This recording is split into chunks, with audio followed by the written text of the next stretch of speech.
kind of the Al-Anon portion, like how friends and family either contributed to your disease or, I'll just leave it at that.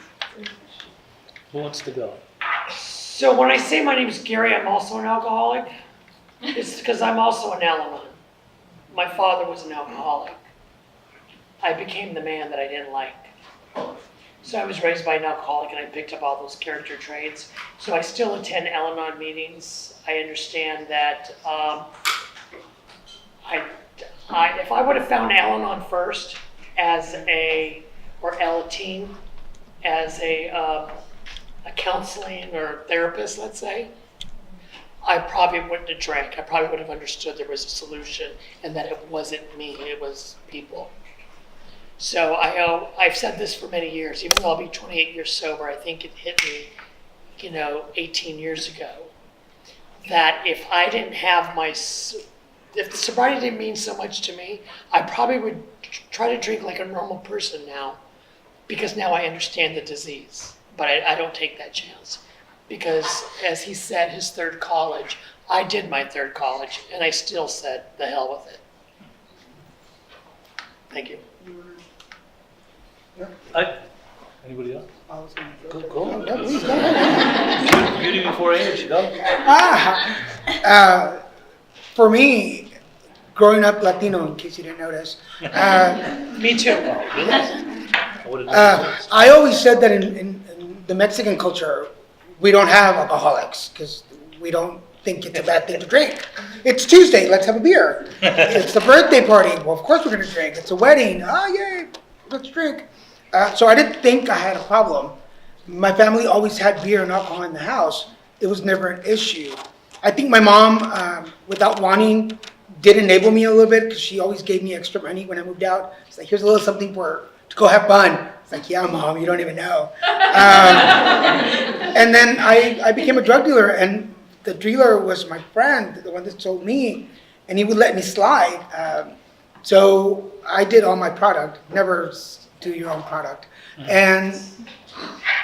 But I think towards the end, first my landlord gave me an eviction notice. Then my friends stopped calling me or inviting me out. Then my family stopped calling. And then I got kicked out of my apartment. They came for the car. I had to move out in the middle of the night and just take whatever clothes I could get. And the friend that I moved in with was like, this is how we're gonna do things around here. And then I went to rehab, and that changed everything.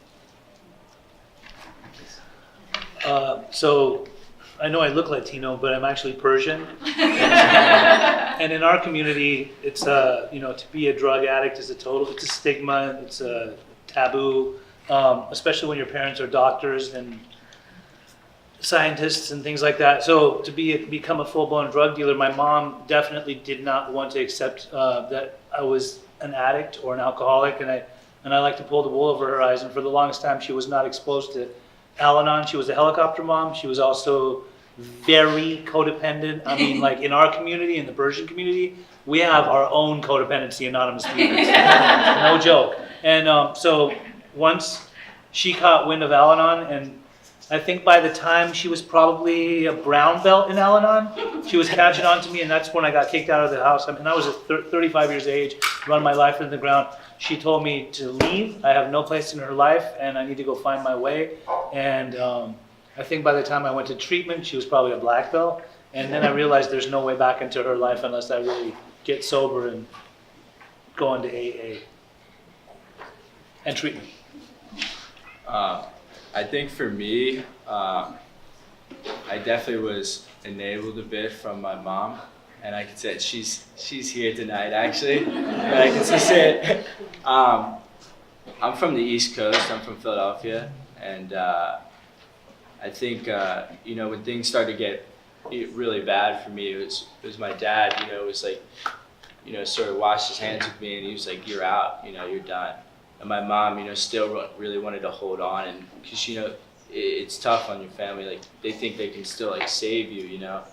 They see the progression, and like it just destroys the whole family. But without her, I wouldn't have been able to get into the first treatment center I went to. It was either like take this bag and, go on the street, or take this bag and you can go to rehab. So that's what it's like for me.